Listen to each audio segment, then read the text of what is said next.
Bonjour Jean-François Madieu, merci beaucoup d'avoir Bonjour. accepté cette invitation. Bonjour. Vous êtes à la base professeur de gestion à l'université, si j'ai bien compris, et vous avez aussi écrit pas mal de livres sur la beauté humaine, les inégalités qui peuvent en découler. Et donc, je suis très intéressé déjà de savoir comment expliquer ce parcours, qu'est-ce qui vous a mené de la gestion à la beauté. On aurait plutôt attendu peut-être un sociologue ou un philosophe sur ce terrain, et qu'est-ce qui fait que vous y êtes intéressé. Et puis voilà, si vous voulez vous présenter un peu. Oui, mais déjà, il se trouve qu'avant d'être professeur de management ou de gestion, ce qui est le cas actuellement, j'ai été maître de conférence en sociologie. J'ai fait une thèse en fait sur les syndicats et je travaillais sur ces sujets. Et puis ensuite, effectivement, je suis devenu professeur de gestion. J'enseigne les relations sociales, la gestion des ressources humaines, ces sujets. Voilà. Mais il faut savoir que la gestion est une discipline universitaire particulièrement pluridisciplinaire. Hmm. euh, la caractérise par rapport à d'autres champs académiques, parce que très souvent, si je songe à mes collègues de marketing, ou moi bien entendu, quand il s'agit de gestion des ressources humaines, évidemment, on est amené à utiliser des concepts de psychologie, de sociologie, d'économie, donc c'est ce qui est particulier effectivement. Et pour revenir au sujet qui nous occupe aujourd'hui, si on traite par exemple de la beauté, de l'apparence physique, c'est un sujet qui nécessite là aussi d'emprunter à plusieurs disciplines. Donc c'est un peu, on retrouve une caractéristique similaire finalement. Il y a beaucoup de sujets comme ça qui le supposent. Vous aimez bien les sujets un peu transversaux comme ça, d'accord. Exactement, et comme c'était Marcel Mauss qui disait qu'effectivement les progrès se faisaient d'ailleurs à la marge aux frontières des disciplines. Et je pense qu'effectivement, souvent, on avance plutôt bien en faisant comme ça. Alors, il y a des sujets qui s'y prêtent plus ou moins, il y a des sujets où il n'y a pas comme forcément nécessité d'emprunter à différentes disciplines. Hmm. C'est pas sur cette chaîne où on essaie de progresser à la frontière entre philosophie et science que je vais vous contredire, en tout cas. C'est ça, exactement. Alors, c'est parti, commençons de but en blanc. Qu'est-ce que la beauté? Voilà, vaste sujet pour le coup pour philosophe. Euh, mais si on l'aborde, je vais dire, avec comme on le fait en sociologie ou en économie Hmm. actuellement, on va considérer qu'il s'agit je parle de la beauté physique, d'accord? Hmm. Donc les corps, les apparences. Et dans ce cas, la beauté, ça va être un ensemble de caractéristiques concernant l'apparence corporelle d'un individu, vestimentaire, qui rendent cette personne attirante, physiquement attirante, sexuellement attirante, pour parler autrement. Donc là, Hmm. en fait, le beau, c'est pas dans les études, si vous voulez, on ne va pas le définir comme simplement une considération esthétique. Vous Hmm. voyez, dans l'art, ce qui fait le beau, c'est très différent. Hmm. Vous voyez, donc, au fond, ce qui est beau ou laid dans d'autres champs, ça pourrait se définir de toute autre manière que ce qu'on va appeler beau lorsqu'il s'agit des individus, de l'apparence physique des individus. Alors, vous avez remarqué que je suis, bien sûr, il faut faire une distinction entre la beauté physique des corps et puis ce qu'on appelle rapidement d'autres aspects de ce qu'est une belle personne, comme on dit, sa beauté intérieure, d'autres caractéristiques de la personne. Mais ce qui définit la belle action, la belle personne ou la belle personnalité, c'est autre chose. Donc là, je ne parle que de la beauté au sens Hmm. physique. Voilà. D'accord. Mais elle va pouvoir se définir de Donc, façon précise avec des critères hmm. internationaux. Elle est mesurable, elle est objectivable, cette beauté, à un moment donné, dans nos sociétés, à la différence de la beauté dans l'art, par exemple. Ok. Alors justement, donc ça c'est un peu un lieu commun qui revient tout le temps dès qu'on parle de physique. C'est-à-dire que les gens, je ne sais pas si c'est pour se consoler ou par amour de l'égalité ou j'en sais rien, ils répondent toujours la beauté c'est subjectif. Ce qui semble fou quand on regarde les études. Donc comme vous le dites, c'est objectivable. Et pourtant, mais avant de passer là-dessus, j'aimerais quand même qu'on discute sur cette définition que l'on a.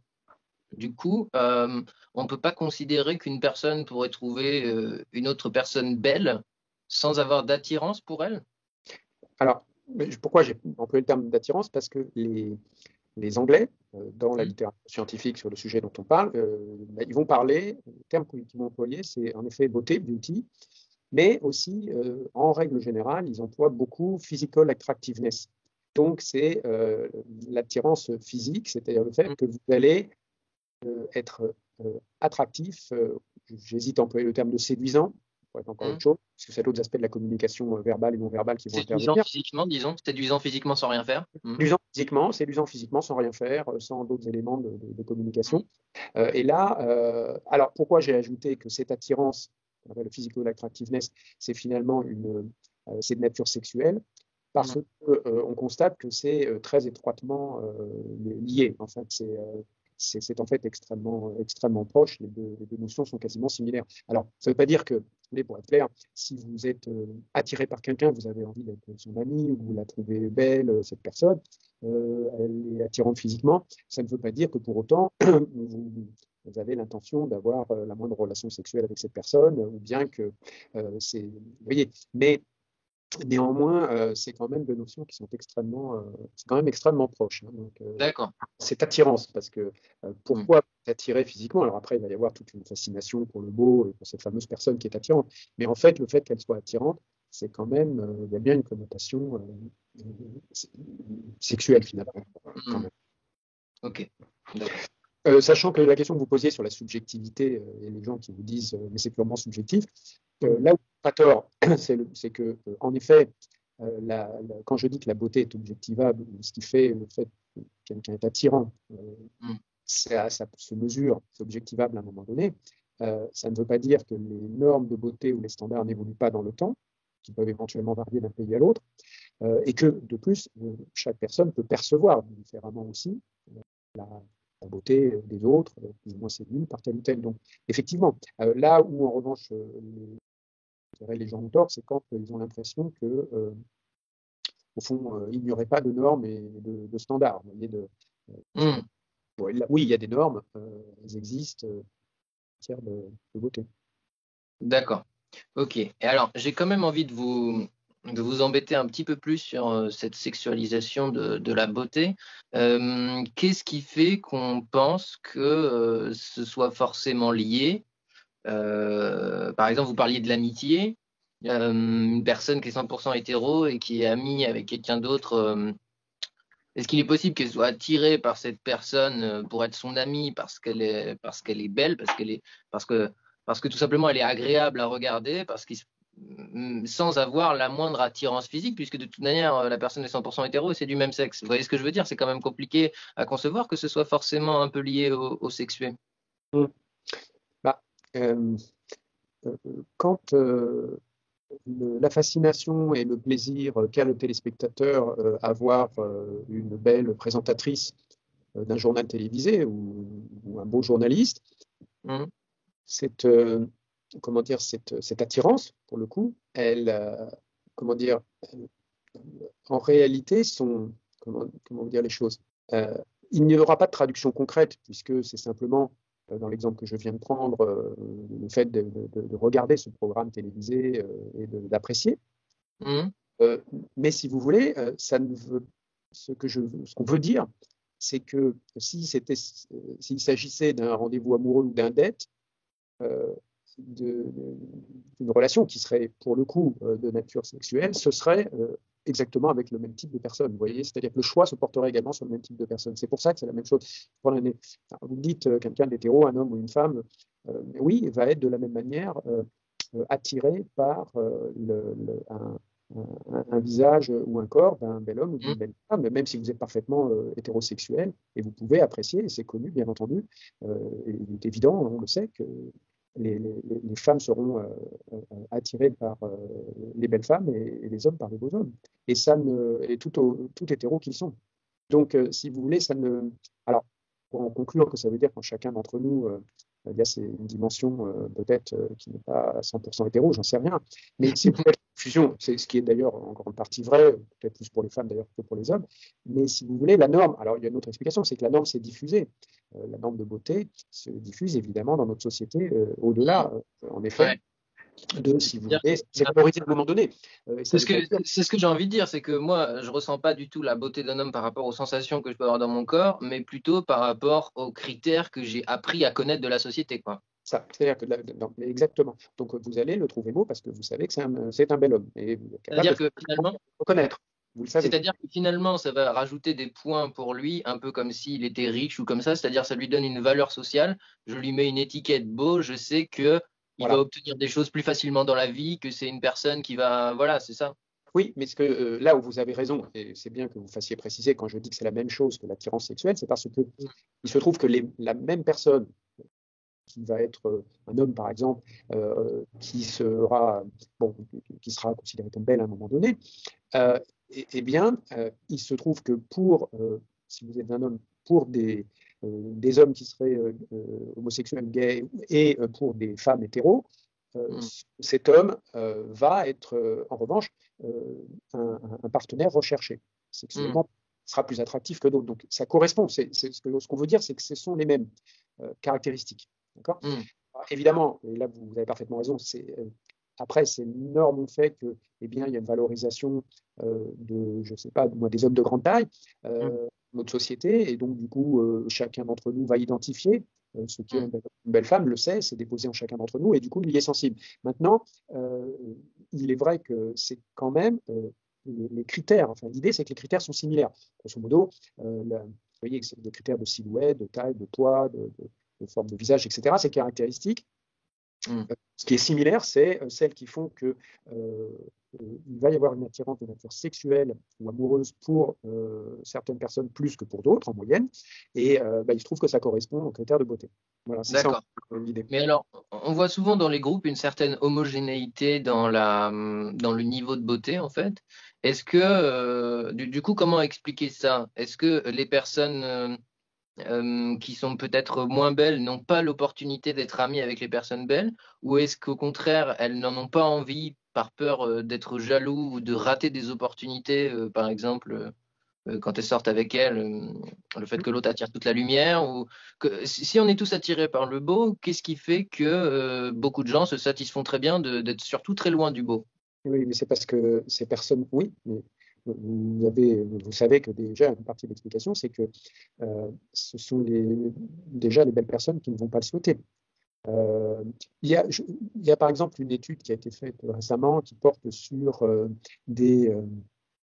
la manière dont se comportent les individus lorsque quelqu'un qui a un visage plein de boutons, d'acné, donc qui a une peau très abîmée, veut être pris en photo avec vous, vous demande comme ami sur Facebook, etc. Et on s'aperçoit dans l'étude que les gens ne veulent pas, les personnes ne veulent pas.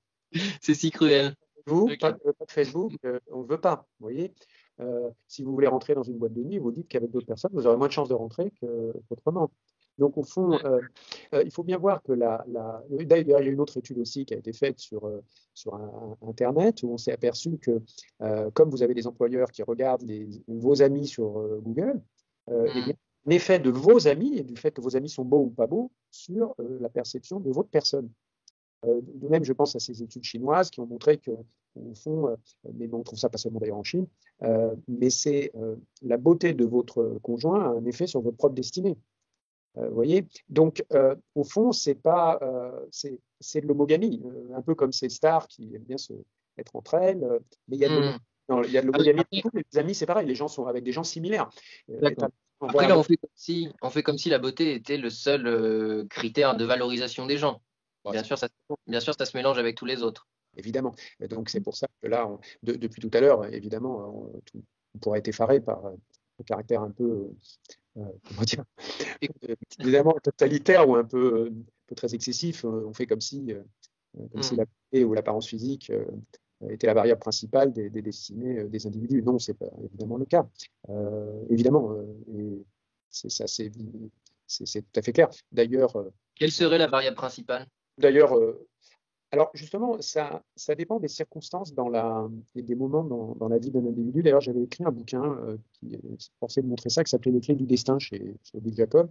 Et en fait, si au fond, le bouquin a été construit avec simplement partir de la vie des individus. Donc, quand ça commence dans le ventre de votre mère et ça se termine au cimetière. Mais à chacune des étapes dans votre vie, vous allez avoir des facteurs d'inégalité, de discrimination, disons ce qui va influer, qui ne sont pas les mêmes. Évidemment, du coup, les grandes variables que nous connaissons, qui sont, je sais pas, le milieu social, les caractéristiques ethno-raciales, le fait d'être un homme ou une femme, le fait d'être beau ou pas, mais tout ça va jouer, mais différemment selon les moments de votre existence. Par exemple, si on prend l'effet beauté, dans les enquêtes, par exemple, on va constater que c'est au collège et au lycée que les moqueries, les mises à l'écart, la violence, au fond, à l'égard s'exerce d'abord sur le physique et le vestimentaire. C'est un âge où c'est un univers assez violent et c'est dur pour les jeunes à ce moment-là. Donc là, on voit que c'est un effet important. Après, ça peut, bon, il y en a aussi un au moment du recrutement, mais c'est vrai aussi que, par exemple, si on regarde les effets de la profession des parents ou du milieu social classique, ça reste un effet tout à fait décisif. C'est évident. Après, on peut se livrer, comme vous venez de le dire, au fond, est-ce que l'apparence physique, c'est très important ou un peu moins important? Ça dépend des cas. Si vous regardez, on regarde quoi? Le recrutement, les chances d'être embauché, on regarde les écarts de salaire, qu'est-ce qu'on regarde? La réussite à l'école, les amis, les amours, ça dépend. Donc, c'est pour ça que la réponse Sur le bonheur. Comment? Sur le bonheur? Oui, alors, sur le bonheur, oui. On a pas mal d'études sur le bonheur. On peut demander la satisfaction des gens dans leur vie. Ouais. Il se trouve que quand vous êtes beau, vous faites de meilleures études, vous gagnez plus d'argent, vous faites davantage un beau mariage et vous avez plus de facilité à avoir des partenaires, etc. Donc globalement, c'est pas la mine de sel, quoi. Tout se passe bien. Donc vous êtes et tout le monde va dans la vie. Donc c'est plutôt. Alors ça, c'est un peu comment dire. On a du mal à être malheureux. C'est un peu contre-intuitif cette histoire. On fait de meilleures études. Oui. Quand on est beau, on pourrait croire que les gens plus beaux, comme ils sont plus populaires et qu'ils ont moins d'efforts à faire, peut-être dans la société pour être acceptés, etc., auraient tendance à faire moins d'études. Non, ce n'est pas le cas. Non, je vois ce que vous voulez dire. C'est l'image du. C'est le syndrome du quarterback. C'est ça. Oui, c'est ça. C'est le normalien boutonneux. Ok. Mais je fais référence, par exemple, alors, évidemment, si on prend les. Pourquoi ce que je viens de dire fonctionne tout de même? C'est que dans le système éducatif, puis ensuite, lorsqu'il y aura des concours de recrutement, dans l'évaluation de l'enseignant, tout simplement, la beauté de l'enfant, puis de celui qui sera un peu plus âgé, va avoir un effet. Donc, là où vous avez raison, c'est que ceux pour qui les choses sont faciles et qui sont populaires pourraient être tentés de ne pas travailler et de s'amuser, et ils bénéficient d'un avantage, d'un coup de pouce. Après, donc ça, c'est le premier point. Après, les bonnes notes donnent envie de travailler aussi. Voilà, et vous êtes vu et apprécié par votre enseignant, qui, si vous commettez une erreur, sera plus tolérant, vous punira moins. Donc, on a d'ailleurs, parmi les premières études qu'on avait sur le sujet, des années 70, ça portait justement sur les écoles. Parce que on sait que dès les petites classes, l'enseignant il est sensible, inévitablement sensible à l'enfant qui est beau plutôt qu'à l'enfant qui est laid. Et du coup, c'est vrai que c'est un cercle vertueux pour le coup, qui va jouer. Puis on va penser que le gamin beau, en plus, on sait qu'il va être considéré comme ayant un potentiel. Donc c'est de la prédiction créatrice, et à force, effectivement, il va mieux réussir. Mais je prends un exemple aussi d'une étude. Tiens, si on prend les hommes, le standard de beauté fait qu'il y a un lien entre la taille en centimètres d'un homme et son degré de physical attractiveness. Voilà. Alors, si vous prenez ce critère-là, les études de l'INSEE, que effectivement, les hommes de petite taille font de moins bonnes études que ceux qui sont de grande taille. Alors après, d'autres chercheurs expliqueraient que oui, mais c'est parce qu'il y a des différences cognitives en fonction de la taille en centimètres, de QI, en fonction de la taille en centimètres. Et c'est vrai que ce type d'études existe aussi. Il y a des corrélations entre le QI et la taille aussi? Oui, il y a eu, en tous les cas, j'ai vu une publication qui en effet montre une courbe de ce type, mais je suis prudent, je pense qu'il faut être prudent dans l'utilisation, il faut regarder s'il y a des méta-analyses, si c'est corroboré, parce qu'il y en a également sur le surpoids, l'obésité, En fait, il faudrait sans doute regarder davantage, parce que c'est quand même une question extrêmement sensible, et toujours être prudent quand on fait des corrélations entre le QI, les capacités cognitives, et puis donc Physique. caractéristiques, le physique, parce que je vous rappelle que dans le passé, les femmes étaient moins bonnes dans les tests de QI, il y avait des différences ethno-raciales également. Bon. Donc, Mm. évidemment, si, c'est une partie des études qui peuvent exister, scientifiques. Elles sont, C'est un peu tabou par rapport à l'eugénisme et à l'extrême droite, quoi. comment C'est un peu tabou par rapport à l'eugénisme et à l'extrême droite, toutes ces histoires. ça peut être ça. Et il y a quand même aussi une difficulté, c'est qu'on ne peut pas entretenir des stéréotypes qui existent déjà, parce que des stéréotypes associent justement, par exemple, le surpoids au fait que vous êtes moins intelligent et moins compétent. Donc Mm. évidemment, et après, il faut évidemment être là-dessus, faire très attention, d'autant que moi, j'ai rien contre le fait que des études nombreuses puissent à un moment établir des faits, hein, ça ne me dérange pas, et d'ailleurs c'est normal, hein, c'est fait Mm. comme ça. Mais il faut être plus prudent. Tout ça Ça peut pour dire avoir des que conséquences taille, politiques. voilà. Ça peut, Comment? Oui, ça peut avoir des conséquences politiques importantes, oui. exactement, il y a des conséquences, je parlais du renforcement des stéréotypes, c'est tout à Mm. fait vrai, et puis de stigmatiser des groupes d'individus en raison d'une caractéristique, ça peut être les obèses, les hommes de petite taille, ou que sais-je. Politique. Donc, Mm. c'est toujours, quand même, c'est pas, c'est des travaux qu'il faut manier vraiment avec beaucoup de pincettes et de Mm. précaution, d'autant plus qu'il peut y avoir, comme dans toutes les études, voilà, des biais ou des risques d'erreur. Donc, voilà. Moi, je préfère être sur des terrains sur lesquels on a beaucoup de publications. Alors, tout ça pour revenir donc à notre effet, je sais pas pourquoi on parlait de la taille. Oui, parce que la réussite, Mm. oui, c'est un peu un paradoxe. On a l'impression que. Après, là, on entre pas mal dans les inégalités, donc ça m'amène d'autres questions, mais j'aimerais d'abord qu'on caractérise la beauté. Oui, Donc, qu'est-ce que la beauté physique humaine? bah, la beauté physique chez les individus. Alors, il faut distinguer le physique du vestimentaire, ou le corporel du vestimentaire. Mm. Vestimentaire, la vêture, plus tous les accessoires, les piercings, les tatouages, etc. C'est tout un ensemble qui là peut être étudié. Bon, je propose qu'on s'en tienne au physique ou au corporel. Euh, Mm. Ce sera déjà assez long, oui. le physique englobe aussi la vêture. Mais disons, restons sur le corporel. En fait, c'est assez simple. Vous avez, disons, dans ce qu'on trouve le plus couramment dans toutes les études, vous avez un certain nombre de ce qu'on sait sur les silhouettes et puis les visages essentiellement. Donc, Mm. euh, sachant que du coup, je ne sais pas ce que vous voulez que je vous dise sur tout ça, et à chaque fois il y a des normes. Alors, il se trouve qu'au fil Ah, des années, précisément, oui, donc, voilà.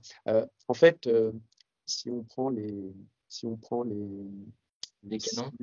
les canons en matière de silhouette, c'est assez simple. Vous avez alors, ils sont différents pour les hommes et les femmes, évidemment.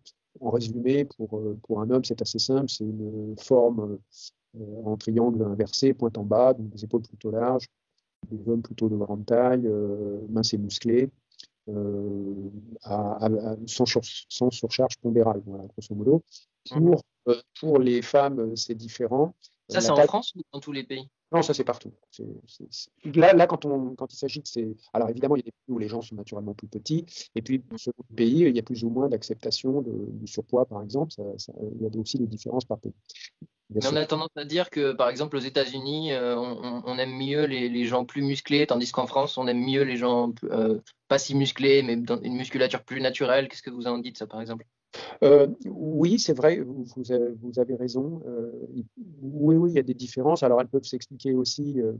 Euh, oui, c'est vrai qu'en France, par rapport à d'autres pays, notamment fait référence aux États-Unis, c'est vrai que par exemple, on voit qu'il y a moins de recours à des stéroïdes anabolisants chez les jeunes hommes, moins de recherche sans doute de ces corps très musclés. D'autre part, les Français sont en moyenne plus minces aussi que les Américains, puisque vous savez aux États-Unis, 70% de la population est en surpoids ou obèse. Donc, 70%, mon Dieu. c'est ça, oui. Bah oui. Vous avez 30% d'obèses, hein. Et après 40% de personnes en surpoids. Donc, l'IMC, donc là, on mesure, comme vous savez, l'obésité et le surpoids par l'indice de masse corporelle. Mm. Euh, donc, l'indice de masse corporelle fait que, ce qui est très important, bien sûr, en particulier pour les femmes, va directement, très largement déterminer le sentiment de beauté ou l'appréciation de la beauté par rapport à une, une silhouette. Alors, puisque je parle de silhouette, il n'y a pas que l'indice de masse corporelle, donc taille et poids. Il y a beaucoup chez les femmes, il y a beaucoup le rapport taille-hanche, comme on dit, le rapport taille-hanche, un petit peu la poitrine, mais le rapport taille-hanche est un élément qui compte beaucoup. Mhm. Donc, On parle du ratio 7,3, je crois, j'avais vu dans certaines études, non, c'est pas ça? je ne sais plus d'ailleurs c'est quel ratio. Oui, non, je ne sais plus s'il s'appelle comme ça. Il Mais semblait qu'il y avait un ratio idéal au-delà duquel c'était trop, et en dessous c'était moins bien. Et donc, et ce ratio correspondait bien à une. Bon, après, là, je vais empiéter un peu sur les questions que je vais vous poser, mais répondez bien, par exemple, à une fécondité idéale en termes de survie de l'enfant et de la mère, ou des choses comme ça. c'est ça, c'est ça. Alors après, il se trouve que le ratio ou le rapport taille-hanche préféré, il a évolué au fil du temps. C'est pour ça que c'est quand on dit norme de beauté, Mhm. c'est répandu à un moment donné. Mhm. Mais même si on adopte une perspective évolutionniste ou si on pense que c'est une question de capacité de reproductrice des hommes et des femmes, ce qui est peut-être une partie de l'explication, on note néanmoins que les standards ont évolué et qu'ainsi l'indice de masse corporelle a diminué. Par exemple, aujourd'hui en Europe, en France ou dans certains pays d'Europe continentale, l'indice de masse corporelle préféré des jeunes hommes ou femmes est autour de 18, ce qui est à la limite de la maigreur. Et quant au rapport taille-hanche, eh bien, il a eu tendance à être de plus en plus accentué. Au fond, c'est un peu, j'allais dire, c'est un modèle à la Kardashian, mais il y a une tendance là aussi à une taille qui va devoir être très fine finalement, poitrine plus importante, etc. Donc, si vous voulez, autant de physiques qui ne sont possibles que par la chirurgie esthétique en réalité. Comment on explique ces évolutions Bah, ce sont là, en fait, oui, les explications, on peut penser que c'est l'accélération ou l'accentuation de caractéristiques qu'on connaissait déjà, Mhm. qui sont profondément ancrées, dans en effet la reproduction, donc une silhouette, hein, qui est celle des femmes par exemple, ou la grande taille pour les hommes. Donc au fond, ça c'était assez ancien, mais où est l'accentuation? C'est par exemple via les réseaux sociaux, via la diffusion de programmes qui au départ étaient la télévision, les magazines, la Mais pub. ça, c'est de manière. Si, parce que ça accentue. Par exemple, vous vous souvenez quand Ça, il y c'est avait... moderne. Comment? Ça, c'est de manière moderne, mais je veux dire, suivant les époques. Ah, Qu'est-ce qui a fait que on ait bien aimé qu'on soit de plus en plus maigre? oui. Alors ça, c'est compliqué parce que ce sont des... D'abord, il y a eu des périodes où il y avait une valorisation de femmes, par exemple, particulièrement minces. Mhm. Euh, Si vous voulez, au Moyen Âge, où il y a eu des périodes où finalement, il n'y avait pas, c'est pas la femme du 19e siècle, hein, et c'est pas du Rubens. Non, les standards pouvaient être complètement différents. Donc en plus, ça n'est pas une évolution qui a été constante et toujours dans la même direction. Après, là, il y a des historiens de la beauté comme Vigarello qui sûrement très, très mieux que moi. Moi, je peux pas, je suis désolé, hein, mais je ne peux pas expliquer pourquoi Mhm. au gré des époques, on a pu avoir des...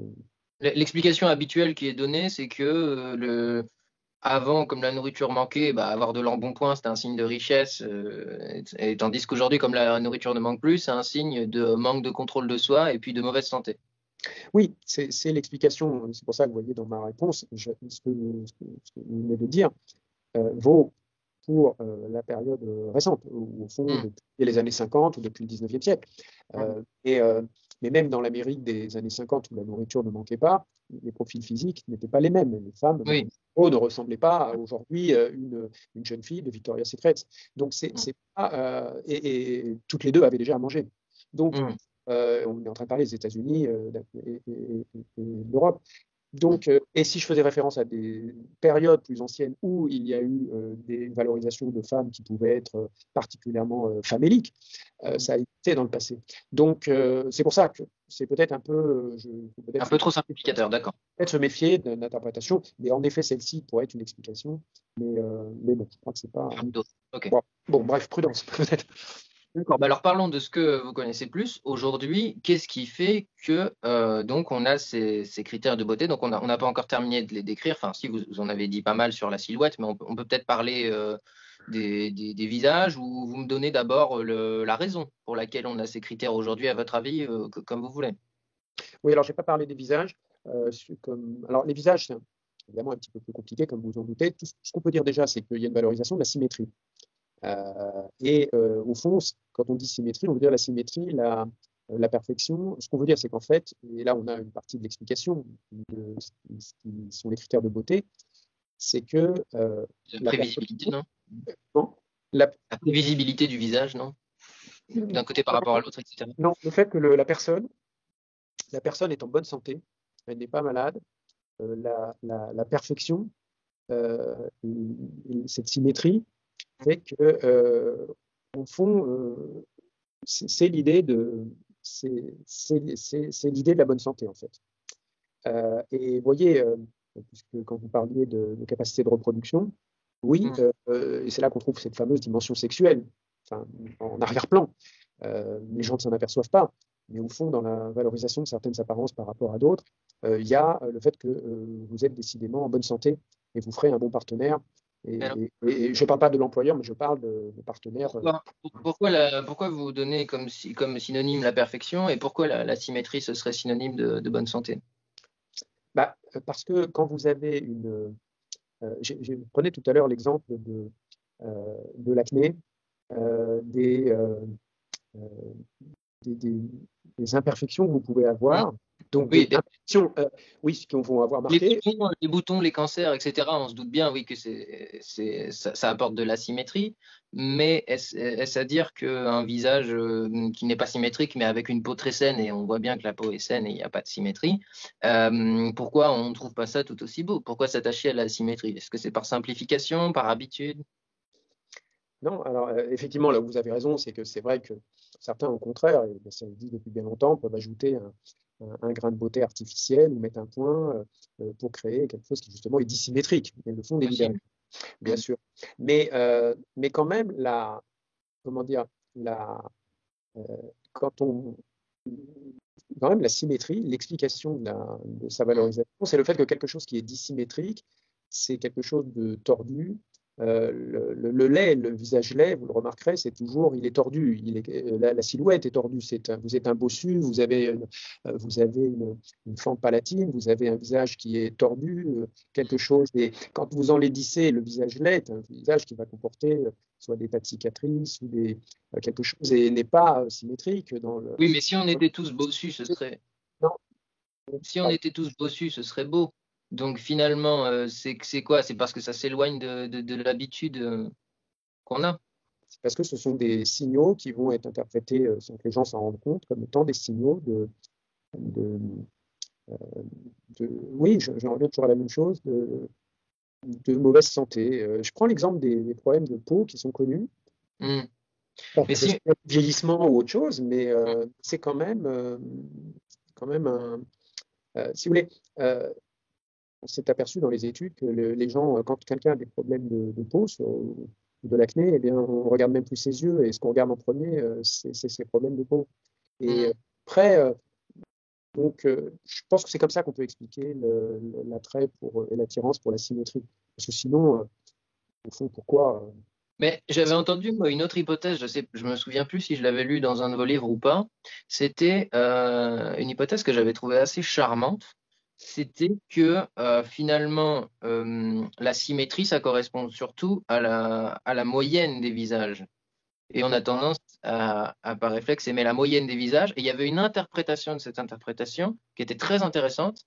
Et ça disait qu'en fait, si par exemple il y a un chemin le plus court de développement du fœtus et qu'on fait tout ça autour, eh bien finalement, un chemin optimisé qu'on pourrait dire de développement du fœtus, du visage et tout, eh bien, finalement, avec l'effet des grands nombres, la moyenne, ça nous donne les visages plus ou moins parfaits. Les visages angéliques sur lesquels il y a pas la moindre irrégularité seraient finalement aussi les développements optimaux du fœtus, je ne sais pas, les plus économiques, les moins, ceux dans lesquels il risque le moins d'arriver à un accident parce qu'on prend vraiment le chemin tout droit.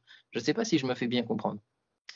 Non, mais effectivement, c'est bien moi qui en parle dans un bouquin, je crois, celui Le poids des apparences, peut-être. l'apparence, oui, exactement.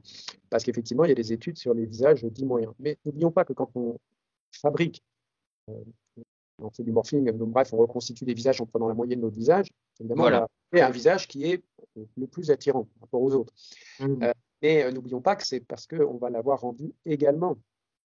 Il se trouve qu'il est aussi symétrique. Attention à ça aussi. Oui, mais donc comment savoir si c'est la symétrie ou la moyenne Il faut quand même le noter. Maintenant, effectivement, c'est parce que, alors, d'autre part, ce que montrent les études, et c'est quand même intéressant, c'est que c'est vrai que ce visage moyen va plaire davantage, mais Donc, sans je doute rappelle parce que quand plus même, rassurant, sans doute parce alors, que attendez, je rappelle quand même avec plus de précision votre étude. Donc, on prend une centaine de portraits et informatiquement, on en fait la moyenne. Je ne sais pas comment d'ailleurs, probablement avec la taille du menton, du nez, l'écart des yeux, etc. Voilà, on fait un visage moyen. Et donc, la plupart des gens, une immense majorité des gens, auront tendance à trouver le plus beau, le visage moyen par rapport au visage des gens réels, quoi. c'est Voilà, ça, c'était juste pour rappeler précisément cette étude. c'est ça. Sachant que on sait également que euh, ça, c'est l'appréciation moyenne, mais que les visages qui seront préférés, Mhm, au-delà de l'effet du visage moyen, mhm. seront des visages qui ne sont pas dans la moyenne. D'accord, vous me suivez? C'est-à-dire, vous Oui, avez oui. une valorisation du visage moyen, mais vous avez des visages exceptionnels qui ne seront Oui, pas dans la moyenne et qui vont être le particulièrement bonus. attractifs, etc. Vous Le voyez, bonus, au le deux- bonus, le il y a bonus s'explique par les signes de jeunesse, il me semble. un bonus. Voilà. Les grands yeux, des grandes lèvres, les signes de jeunesse, c'est bien ça? Oui, c'est ça. Alors, c'est aussi un autre élément dans les visages, vous avez parfaitement raison. Mm, Je le disais implicitement tout à l'heure, vous avez raison, c'est très associé à la jeunesse. mm, On pourrait même dire une tendance à l'androgynie aussi, qui correspond aussi au jeune âge. Parce que les gens mm, sont androgynes en étant plus jeunes. Donc, ça, c'est les visages qui sont valorisés. Euh, euh, et vous voyez, quand on disait que la période accentue ces phénomènes-là, c'est parce que, par exemple, dans le marketing, c'est des choses qui sont très étudiées par les marques, etc. C'est leur communication, tout ce qu'ils font pour paraître androgyne ou pas. Est-ce qu'il faut être dans la masculinité, la féminité ou l'androgynie? Et là, du coup, ça peut être encouragé également par le marché, d'une certaine manière. Alors, pour revenir donc à ce que vous disiez sur ce que vous dites sur le visage moyen, non, je me souviens que je ne développais pas outre mesure le fait que pourquoi est-ce que ce visage moyen était le plus. J'ai dû lire ça ailleurs alors. Mais vous avez l'air de penser donc que finalement ces visages moyens nous plaisent parce qu'ils sont plus symétriques. Oui, en grande partie, oui. Ouais, franchement, dans les études qui sont faites, c'est ce qui se passe. Mais comment savoir Et s'ils ne nous plaisent pas plus parce que ces visages symétriques sont plus proches de la moyenne? Comment distinguer les deux? C'est impossible. oui, vous avez raison. Il faudrait que là, je sais pas, il faudrait que je sais, il n'y a pas eu d'études d'ailleurs pour distinguer les deux à ma connaissance, mais effectivement, vous avez raison, il faudrait le regarder de plus près. Mhm. Euh, Maintenant, on parle depuis tout à l'heure. Parce que sinon, moi, je veux bien qu'on en revienne à ce fameux truc la symétrie, etc. Mais du coup, j'ai automatiquement envie de demander pourquoi. Pourquoi trouverait-on plus beau les visages symétriques plutôt que ceux qui ne le sont pas, quoi. Mais ça, l'explication, Je me souviens d'une hypothèse, je ne sais pas si vous la connaissez. Euh, C'était une hypothèse neurologique, en fait, sur le fait que plus une forme est simple, et plus avec notre esprit, on a des facilités à la reproduire dans notre cerveau. C'est comme un carré, c'est plus facile à reproduire qu'une forme très complexe. On a beaucoup moins de mal à la retenir. Et donc, du coup, il pourrait y avoir une forme de plaisir cognitif à voir quelque chose de très bon, très rond, un peu comme tous les logos des marques, vous savez, qui se sont arrondis, qui se sont simplifiés. Euh, Comme si on avait, oui, c'est ça, un plaisir cognitif à voir les choses simples et rondes qui sont reconnaissables d'un seul coup d'œil, tandis qu'on aurait plus de déplaisir à regarder ce qui nous demande un tout petit peu plus de temps d'analyse pour reformer l'image dans notre cerveau. Qu'est-ce que vous... là, je peux Hmm. pas répondre. Ce que vous dites est tout à fait intéressant, possible, vraisemblable. Hmm. Maintenant, je n'en sais rien parce que je connais pas les études que vous indiquez. Tout ce dont je suis sûr, c'est que cette fascination et cette valorisation de la symétrie est très liée à la perception de, de la bonne santé via la perfection. Voilà. Mais, parce Hmm. que tu vas introduire une dissymétrie dans l'ensemble, c'est aussi dans la silhouette, c'est dans l'ensemble, Hmm. va signaler soit le vieillissement, soit la maladie. Mais les deux sont très liés, le vieillissement aussi. Parce qu'en fait, quand Hmm. une personne vieillit, ben justement, elle est de moins en moins Oui, symétrique. il y a les tâches, il y a les... Bien sûr. Tout les rides, les taches sur la peau, l'ensemble de la personne devient beaucoup moins symétrique qu'elle l'était avant. Donc c'est aussi ça. Mais je suis désolé, mais je pense que ça reste quand même l'élément central. Mais Hmm. je pense que ça.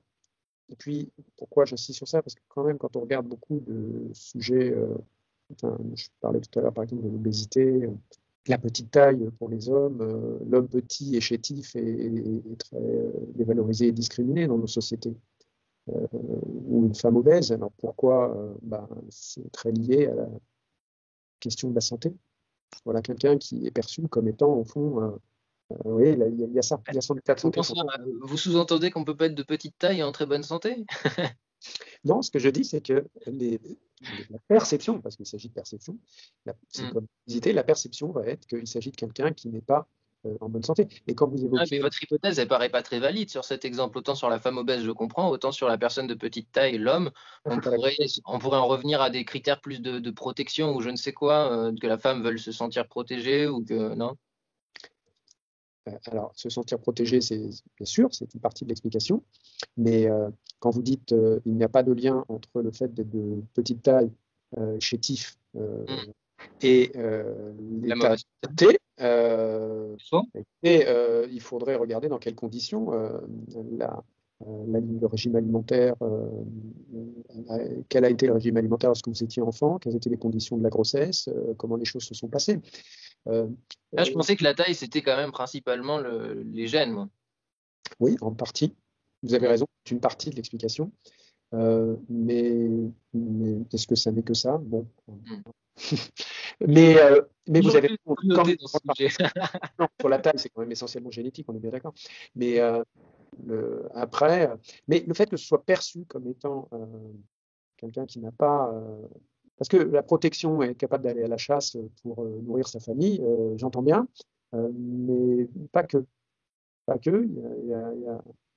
Il y a aussi est-ce que la personne a l'air malade ou pas, ou est Alors, susceptible de tomber malade. d'accord. Ouais, c'est ça. Mais, Alors, vous avez commencé à parler de chirurgie esthétique tout à l'heure. J'aimerais bien qu'on s'intéresse un petit peu à ça maintenant. Comment expliquer la chirurgie esthétique? Parce qu'effectivement, si on en revient à la santé ou au corps moyen, on a du mal à voir pourquoi la chirurgie esthétique, qu'est-ce qu'elle vient faire là-dedans, puisque c'est pas parce qu'on se fait refaire les seins qu'on a l'air en meilleure santé, il me semble. Ou parce que on se fait, si on peut faire un visage plus symétrique, comme vous disiez tout à l'heure, ou plus dans la moyenne, disons. Mais à part ça, par exemple, quand on se fait grossir énormément les fesses ou les hanches ou je ne sais quoi, on a du mal à voir le rapport avec la santé. c'est simplement que pour la poitrine et pour les fesses, comme pour prendre les deux exemples que vous avez pris, vous allez améliorer votre rapport taille-hanche. Donc, et ce qui est évidemment l'objectif. Or, il se trouve que la Attendez, la poitrine, on va pas améliorer le rapport taille-hanche. non, oui, mais c'est parce que, bon, vous avez parfaitement raison, merci de me reprendre, mais le rapport taille-hanche, vous pourriez me dire que les fesses non plus, mais bon, c'est en fait, vous le savez bien, c'est parce que c'est une la taille va être fine, les hanches vont être plus importantes, les fesses également, et la poitrine, lorsqu'elle est plus importante, a pour effet d'accentuer Ah, ça accentue cette impression d'une taille mince qui fait que sur les réseaux sociaux, on s'efforce d'avoir une taille très très fine, de la taille d'une feuille A4. On va prendre en photo, vous le savez, c'est même un concours, on met une feuille A4, et bien sûr, on va porter un crop top qui accentue cette impression et non, qui je fait que connais ça. justement, et pourquoi le crop top est utilisé? Parce qu'il va permettre à toute une série de jeunes filles, pas toutes, mais à toute une série de ces jeunes filles, d'accentuer encore cette Hmm. impression. Si vous vous êtes fait refaire les fesses, que vous avez des seins importants, une sorte de modèle, comme je dis Kardashian, mais pour me faire comprendre, évidemment, en plus en montrant votre taille mince et en ayant un crop top, ça accentue le phénomène. Mais donc là, euh, vous avez raison, ça ne va pas donner l'impression que vous êtes en meilleure santé, mais ça Mhm. va accentuer ce Votre qui est. fécondité. Voilà, c'est ça. Mais alors, Donc, est-ce que le fait de le savoir, est-ce que le fait de le savoir change les choses ou pas? Parce que si on fait ça en se disant je vais avoir une meilleure progéniture, même inconsciemment, le fait de savoir que c'est du plastique, ça pourrait avoir une influence, non? oui, sauf que c'est pas fait pour ça. Vous savez bien que parce que quand on dit capacité de reproduction, avoir une progéniture, etc., d'où les On hanches, parle surtout effectivement, de c'est là. désir sexuel. Oui, non, mais c'est large. Bien sûr, ça n'est pas ça qui est la raison. Personne ne fait ça pour cette raison. Et quand on évoque ce facteur, c'est parce qu'il est profondément, sans doute, ancré depuis évidemment extrêmement longtemps. Si, je vous dis que personne ne fait ça pour cette raison, mais si la personne ambitionne d'avoir un meilleur partenaire, c'est aussi pour sa descendance. C'est-à-dire, sans le savoir, elle pense à son désir, mais elle sert son génome, quoi. Oui, c'est ça. Mais bien sûr, oui, oui, tout à fait. Vous avez raison. Euh, oui, on peut le voir comme ça. Vous avez raison. Oui. Ce que je voulais dire, c'est que c'était pas. Oui, si, je suis d'accord avec vous. Au fond, dans Que ce soit conscient ou non, quoi. voilà, ça vous permettra en effet d'avoir des partenaires et puis également en effet d'avoir des enfants, etc. Mais via quand même autre chose qui est juste la recherche de fait de satisfaire davantage à des critères de beauté et puis de maximiser ses chances en effet sur le marché du dette ou sur le marché matrimonial. Donc, Oui, vous avez mais raison, in fine, donc ça peut être une raison pour laquelle la chirurgie esthétique est mal vue. C'est-à-dire que si jamais on sait que vous avez fait de la chirurgie esthétique, ça enlève tous les faits parce qu'on sait que. Je parle pas de soi, je parle du partenaire. Du coup, si on voit que votre partenaire a fait, ouais, ça veut dire que sa beauté est un peu fake. Et qu'est-ce que ça veut dire? Ça veut dire que son génome ne va pas suivre. C'est-à-dire que ce que l'on voit est une arnaque. théoriquement vous auriez raison.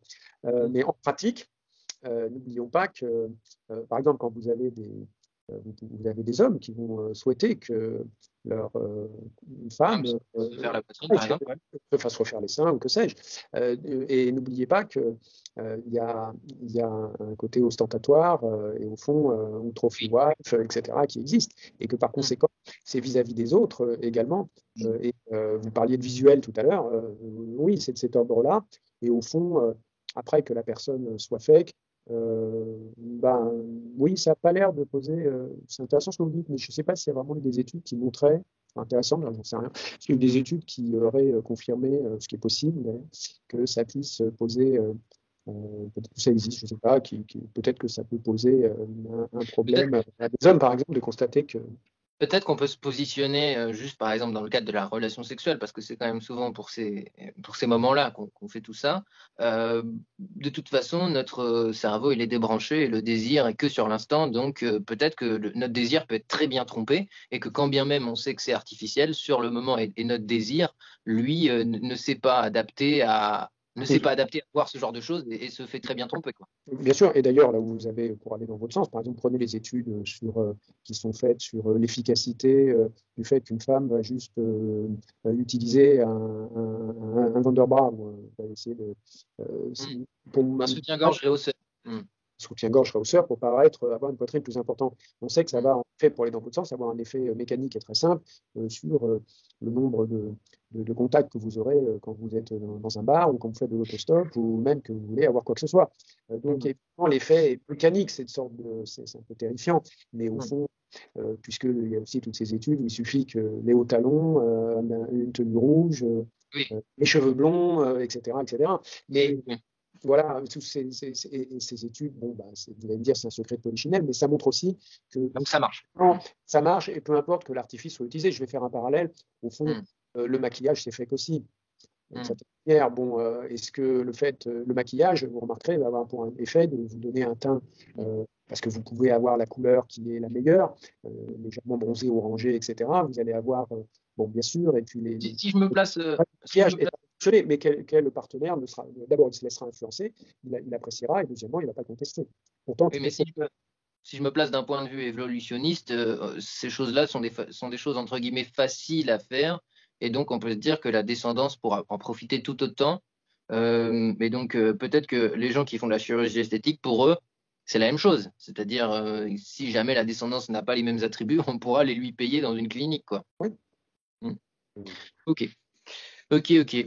On va probablement arriver à un moment où de toute manière on se dira qu'on transmet pas forcément notre physique, mais qu'on transformait, je sais pas, surtout des valeurs ou du capital ou un capital culturel, et que le reste de toute manière on pourra l'obtenir là, dans une clinique. J'en sais rien. Ok. C'est quand même plus simple quand c'est naturel, mais bon. Ok. Bah disons que c'est gratuit. Ah, ce serait idéal, mais bon, quand on voit les chiffres, dans Hmm. d'autres pays comme le Brésil, c'est effarant.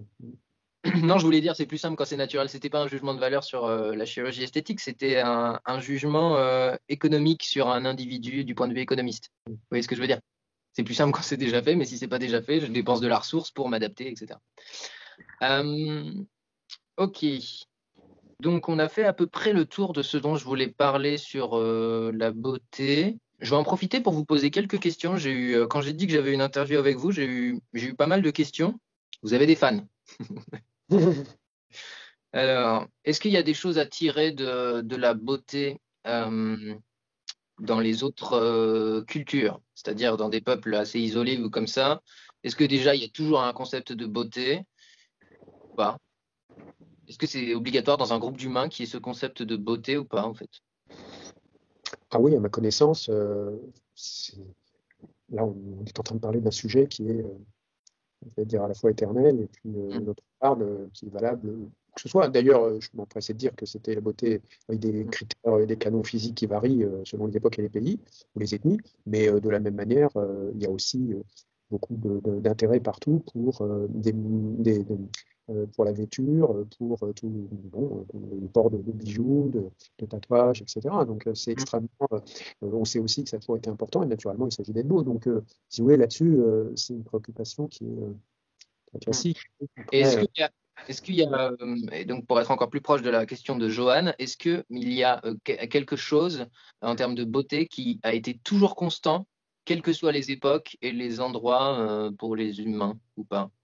hmm, Et humain au sens d'Homo sapiens, quoi. Enfin, c'est un peu hmm, compliqué à définir, mais est-ce qu'il y a quelque chose qui n'a jamais changé en termes de. Bah, peut-être ce qu'on disait tout à l'heure, le signe de bonne santé avec la symétrie, quoi. hmm. Oui, parce que si on regarde les silhouettes, ça ne fonctionnera pas. Elles ont évolué, ouais. Complètement. Et puis même d'un pays à l'autre, on voit bien que La, c'est la même. grande taille? Comment? La grande taille chez les hommes, peut-être? Non? Je pense que la grande taille, ça marcherait davantage parce que, oui, je pense que la taille, certainement, ça fonctionnerait parce que, alors, évidemment, il y a des peuples plus ou moins grands. Maintenant, est-ce qu'à l'intérieur de ces peuples, il y avait de tout temps, le chef n'était pas le plus grand? C'est ça la question qu'il faudrait se poser. Je pense que, ou, ou celui qui était le plus fort. Donc, je pense que la valorisation du plus grand et du plus fort a toujours été vraie, je pense. Ça, certainement, oui. Mais je suis pas assez spécialiste pour être sûr que je ne dis pas d'ânerie. Mais D'accord. c'est vraisemblable, vous avez raison sur la taille. C'est certainement Faut ce qui est le demander plus. à un historien, ouais, c'est Pour sûr. les hommes. Non, mais pour la taille des hommes, je pense que ça serait certainement parce que finalement, de tout temps, ça a été un critère et il faisait sens. Hein, Hmm. et c'est quand même, sachant qu'on a toujours expliqué en effet la valorisation de la grande taille des hommes dans nos sociétés par cette, cette Hmm. capacité à être fort, au fond. D'accord, d'accord. Voilà. La guerre, la chasse, elle reste. Quoi. Ok. Là, j'ai la question d'Alexandre. Alors, lui, il demandait s'il y avait d'éventuelles corrélations entre la beauté, l'intelligence, la force, l'immunité, la durée de vie, le statut social. Donc ça, on a déjà quand même pas mal parlé du statut social, du revenu. Il y a effectivement une corrélation entre la beauté et ça. Mais par exemple, est-ce qu'il y a une corrélation entre la beauté et l'intelligence, la force et l'immunité? Ça, ce serait très intéressant de savoir ça. Alors, il aurait fallu que je vois vos questions avant parce que sur la. Alors ça, si vous voulez, vous pouvez répondre plus tard. Je peux répondre à une partie des questions. Sur la beauté et l'intelligence, les études qu'on a, par exemple sur la beauté des visages, Hmm. par l'intelligence, montrent que il n'y a pas de corrélation. C'est une perception, Hmm. dire que les individus perçoivent des visages comme intelligents ou pas, et perçoivent les personnes belles comme intelligentes. Ils les pensent intelligentes parce qu'elles sont belles. Mais en Ouais. fait, dans les études, moi j'en ai fait d'ailleurs avec mon Ouais. équipe, on a déjà regardé, et on a confirmation du fait que ça n'est pas vrai. Les gens- Donc il n'y a aucune corrélation entre QI et beauté, Non, pas ni sur dans les, un sens ni dans l'autre. pas sur les visages. Pas D'accord. sur les visages. Voilà. Donc, Pour la taille, c'est et mort. donc, du lien beauté-intelligence, Hmm. ce serait la même chose d'ailleurs avec des formes de visage qui font quelqu'un a l'air intelligent ou pas intelligent. Mais en fait, là, dans les études disponibles, non, ça, c'est pas corrélé. Euh, Hmm. Après, l'autre question portait sur La force. l'espérance de vie, la force, oui. Alors, il y a eu des études qui sont intéressées à la force, on a produit de main, des choses, la force. Et là, la question, c'est est-ce que c'est lié à la beauté, c'est ça? Non. Quelle était la question exactement? Parce que là, Oui, c'est corrélation beauté-force. Bah, pour les hommes, on a déjà un peu répondu. pour les femmes, ça n'a pas de sens. Ça n'a pas de sens. Le seul lien, ce serait. Il y a eu des études qui se sont intéressées chez les hommes à la force, à leur physique, à leur intelligence aussi. Donc, il y a eu des études sur ce terrain, oui. Là, je risquerais de vous dire des bêtises. Sur, Dire sur le, lien on a un peu déjà parlé de la force, mais si on parle de l'immunité et de la durée de vie, par exemple. Ouais. Immunité. Immunité, ça, je sais pas, ce serait une immunité. Ce que je veux dire, c'est que les gens qui sont beaux auraient moins de cancer, de maladies par la suite. Je n'ai pas vu d'études sur ça. L'immunité, il me semble que c'est plutôt pour les virus, les bactéries, se défendre. Les cancers, je pense pas que ça rentre dans l'immunité. Oui, excusez. Oui, tout à fait. Mais après, de manière générale, on peut se demander, oui, s'ils sont moins malades et si ça a une influence sur la durée de vie. Général, non, mais c'est donc les effets, oui, c'est pour ça que j'avais élargi la question, de corrélation éventuelle entre cette beauté et au fond, plein de. Le fait que vous allez ou pas avoir une série de maladies très variées que vous allez contracter dans telle ou telle circonstance, et du coup, ça impacterait votre durée de vie. Alors, en fait, votre durée de vie, elle est surtout impactée aussi par. Une fois de plus, tout à l'heure, on vient de voir qu'il y avait des. Si on prend l'association du beau avec le fait d'être de poids normal et pas en surpoids ou obèse, à ce moment-là, on va trouver des corrélations, puisque naturellement, vous avez un moins bon état de santé. Par exemple, pour le Covid, vous savez bien que c'est un facteur de risque d'être en situation d'obésité. Donc, évidemment, là, on peut dire, vous voyez, on a sous les yeux cet exemple, donc évidemment, forcément, il y a une corrélation. Ouais, mais sur les formes de visage, on n'a pas vu forcément de choses. Là, franchement, je n'ai pas en tête ce qu'il y a une étude, je sais plus, ça me revient. Je voulais vous dire tout à l'heure, c'est que si jamais il y a des choses qui vous reviennent après l'interview, vous pouvez me les envoyer jusqu'à lundi. Et moi, je pourrais les ajouter en commentaire dans l'interview. D'accord? Ouais. Non, mais il est possible qu'il y ait eu, parce que là, ça ne me revient pas, possible qu'il y ait eu des études. Alors, sur les espérances de vie, pas la même chose que ce que j'étais en train de dire. Donc, ça dépend si on parle des silhouettes ou des visages. Après, ce qui va se passer, c'est que, normalement, votre satisfaction dans la vie en général va avoir un effet positif sur votre espérance de vie. Oui. Si vous êtes malheureux comme la pierre, que vous ne trouvez pas de conjoint, que vous ne trouvez pas de boulot, etc., ça va être plus compliqué. Donc, évidemment, c'est sûr que comme la beauté a cet effet-là en général, automatiquement. Vous répondez un peu à ma question de tout à l'heure. Ça voudrait dire que quand on a une meilleure apparence physique, on est plus heureux, quoi. Ouais, par rapport à tous ces éléments-là. C'est ça. Okay. C'est mécanique. J'ai une question d'Aurélie qui nous demande pourquoi la beauté féminine semble plus importante que la beauté masculine. Est-ce que vous sauriez répondre à ça? Oui, alors il y a plusieurs explications. Il y a l'explication, je dirais, enfin, je vais commencer.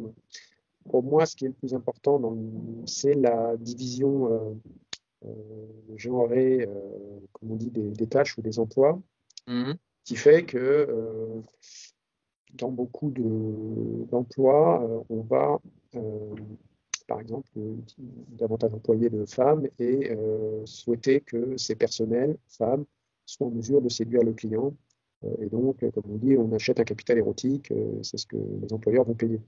Donc, des jobs en contact avec le client, etc. Donc, ça pourrait être, bon, déjà, il y aurait ce type d'explication. En fait, c'est plus large que ça. C'est simplement que, comme on le voit à l'échelle internationale, parce que c'est vrai aussi finalement maintenant en Chine, dans d'autres pays, quand je parlais de division genrée, c'est pas juste dans les emplois occupés, c'est que, comme vous le savez, on continue à fonctionner dans un système où c'est beaucoup plus souvent les hommes qui détiennent des positions de pouvoir, des statuts socio-économiques, et les femmes qui, du coup, vont, par conséquent, utiliser davantage leur capital de beauté ou d'apparence. C'est un capital, sachant que les hommes disposent, pour ce qui les concerne, d'un capital social ou économique. Et donc, évidemment, dans l'échange des capitaux, c'est le raisonnement classique qu'on trouve depuis bien longtemps, mais ça paraîtrait 19e siècle de le dire comme ça, sauf que ça reste quand même largement vrai, et surtout à l'échelle internationale. Et on voit très bien que, effectivement, le capital de beauté va être utilisé sur le marché matrimonial en échange d'autres types de capitaux.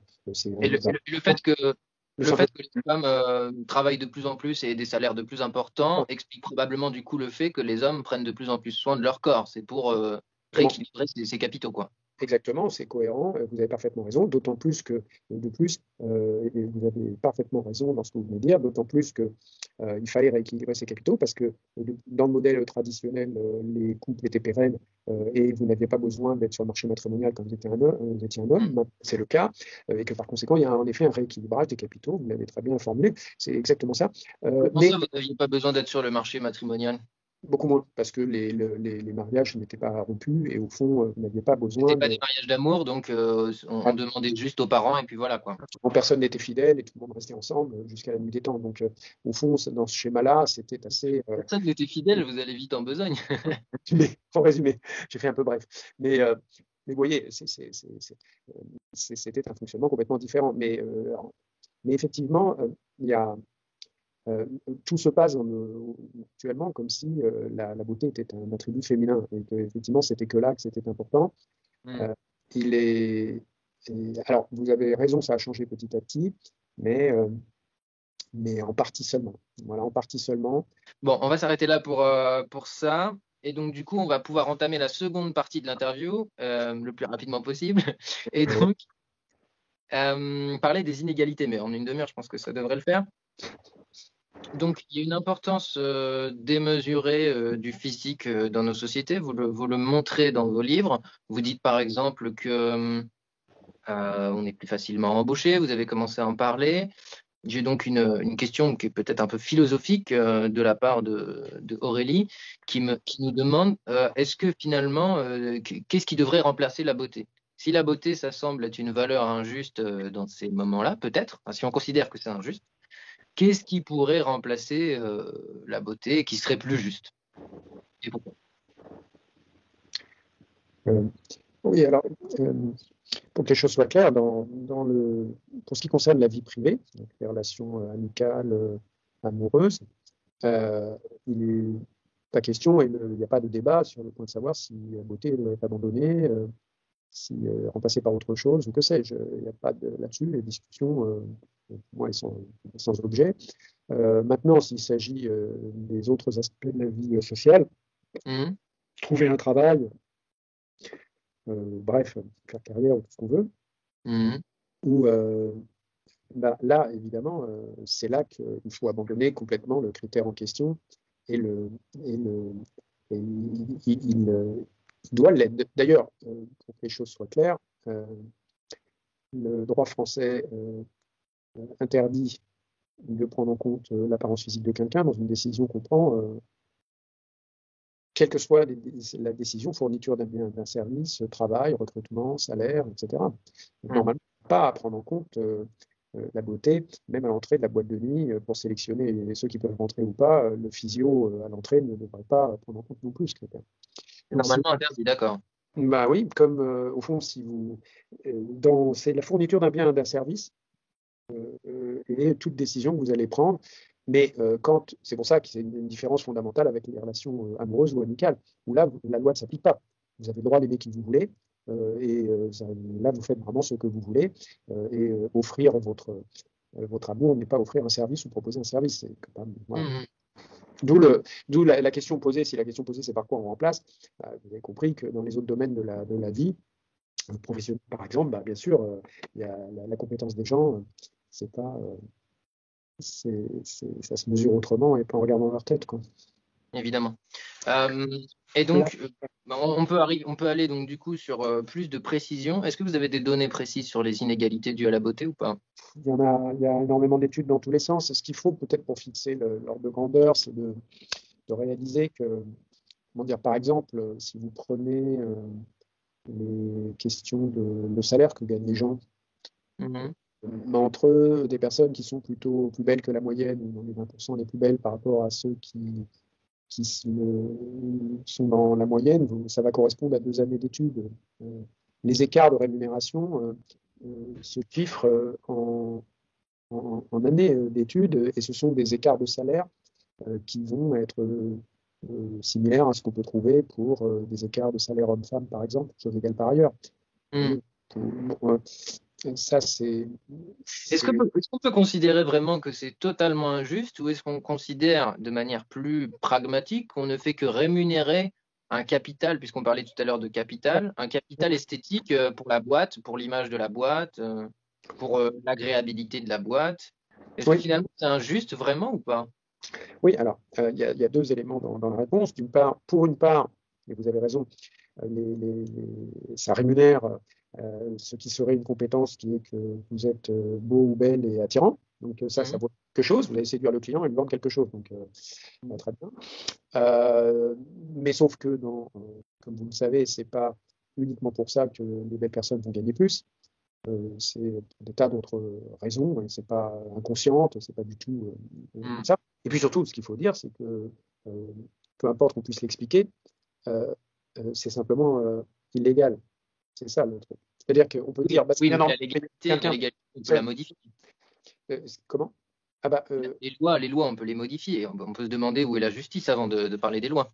oui, mais ce qui se passe, c'est que si vous voulez, les textes ne changeront pas, ne seront pas revus à la baisse euh, sur ce sujet, pour une raison simple, c'est que vous ne pouvez pas, comment dire, quand quelqu'un est de, euh, je vais prendre un exemple. Lorsque c'était une dame qui tient un salon de coiffure dans une ville de province à Châteaubriand, elle va être condamnée parce que elle explique au juge, bah, moi, mes clients, ils veulent des coiffeuses blanches et pas noires, et c'est pour ça que je ne veux pas recruter de coiffeuses noires dans mon salon. La coiffeuse, on lui dit, bah non, vous êtes bien gentil, mais peu importe que là, au fond, pour reprendre l'exemple, le blanc, c'est un chiffre d'affaires parce que les clients ils veulent une coiffeuse blanche. Donc elle dit, Mhm. bah, mon chiffre d'affaires, moi je paye. C'est normal, j'ai besoin Mhm. de profil. Et on va lui dire que c'est pas possible. Donc de la même manière, pour le fait qu'une personne soit belle ou pas, grosse ou pas, petite ou grande, Mhm. c'est vraiment la même chose. Et vous ne pouvez pas à un moment donné dire, bah, il y a une différence. Là, dans un cas, au fond, le noir et le blanc, bah oui, c'est un critère, on comprend qu'il ne faut pas l'autoriser. Et puis dire, par contre, j'aurais le droit de le faire sur une autre caractéristique. Pourquoi là? Vous voyez, c'est-à-dire, vous pouvez pas. Comment faire appliquer les lois si comment faire appliquer ces lois? Ça paraît extrêmement difficile parce que la différence entre une personne noire et blanche, on voit facilement. Les critères de beauté généraux, on voit facilement. Mais arriver à prouver qu'une personne n'est pas recrutée parce qu'elle est plus laide qu'une autre, ça paraît compliqué, non? Non, euh, non, pas particulièrement. Je vais vous donner un exemple. C'est un exemple classique. Vous prenez le métier d'hôtesse d'accueil. Mhm. D'hôtesse d'accueil. Lorsque vous allez sur les sites internet et lorsque vous regardez à quoi ressemblent les hôtes et hôtesses d'accueil, quelles sont les tenues qui sont commandées, etc., vous savez très très bien que jamais une jeune fille en surpoids ou obèse ne peut être recrutée. Elle n'existe pas. Vous avez très rarement des seniors ou des personnes en situation de handicap. Donc, si vous voulez, euh, c'est très facile à constater. Il suffit de regarder qui sont les gens qui sont recrutés et vous voyez tout de suite qu'évidemment. Donc, c'est pas compliqué, vous voyez, de le Je vais me constater. faire l'avocat du diable, mais pour faire du ski, on va recruter le gars qui est le meilleur en ski. Pour faire des sourires, on va recruter celle qui a les meilleurs sourires. Est-ce que c'est vraiment gênant, ça, pour ces métiers du contact, qu'on veuille des gens beaux, finalement? Est-ce que c'est... Parce que, par exemple, les annonces de casting, par exemple, au cinéma, ne se gênent pas du tout pour dire quand ils veulent quelqu'un de beau ou quand ils veulent quelqu'un d'atypique. Parce que là, on a le droit pour les acteurs et pour les mannequins, c'est Et pourquoi autorisé. on aurait le droit pour les acteurs et les mannequins et pas dans le privé, pas dans les entreprises? Mais parce que justement, si vous l'autorisiez pour les autres types d'emplois, ça va concerner pas seulement les hôtesses d'accueil, mais ça va aussi concerner euh, les, euh, les vendeurs ou les vendeuses, Hmm. euh, ça va concerner finalement beaucoup de Et monde. c'est déjà le cas. Ça, maintenant, vous pourriez, bah, oui, mais si vous voulez, vous ne pouvez pas, je sais pas, je vais prendre actuellement en France et en Europe, maintenant c'est vrai pour toute l'Union européenne, on considère qu'on ne peut pas écarter une personne obèse de l'accès à l'emploi du fait qu'elle est obèse. Hmm. Vous dites, bah oui, incontestablement, pour être serveuse dans un restaurant, pour être vendeur dans une boutique ou hôtesse d'accueil, effectivement, on va plutôt recruter une mince qu'une obèse. Bah, le problème, c'est que là, vous êtes donc dans une situation qui n'est pas admise. Hmm. Et vous dites, bah, oui, mais finalement, c'est bien normal pour ce type de job qu'on recherche cette caractéristique. J'en reviens à ce que je vous dis sur la coiffeuse du salon de coiffure de province qui dit, moi, mes clients, ils ne veulent pas de noir. Hmm. Si vous voulez, tout le droit de la discrimination de A à Z, Hmm. il y a 21 motifs en France, dont l'apparence physique. En totalité, vous pourriez considérer qu'aucun de ces motifs n'est jamais. Pourquoi est-ce qu'on vous empêche de recruter plutôt un noir qu'un blanc, un homme qu'une femme? Pourquoi? De la même manière, vous prenez une personne en situation de handicap.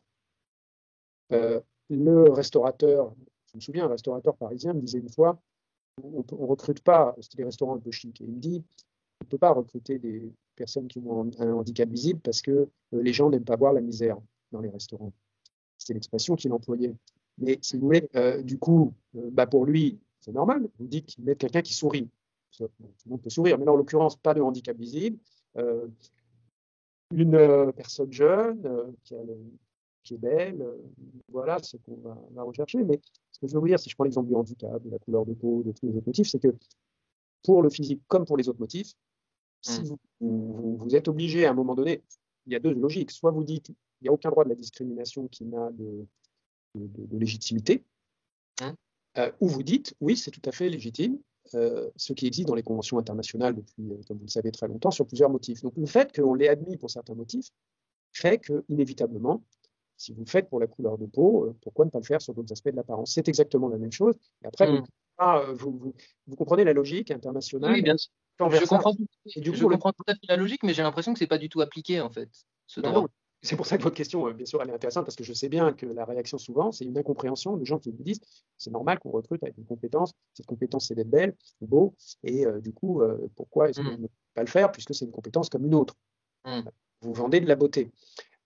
Alors, bon, il se trouve que le sujet, il a avancé depuis quelques temps, notamment par exemple pour les hôtesses d'accueil, parce qu'il y a des femmes, des féministes un peu partout, qui commencent à faire remarquer que, bon, est-ce que c'est bien normal que ainsi,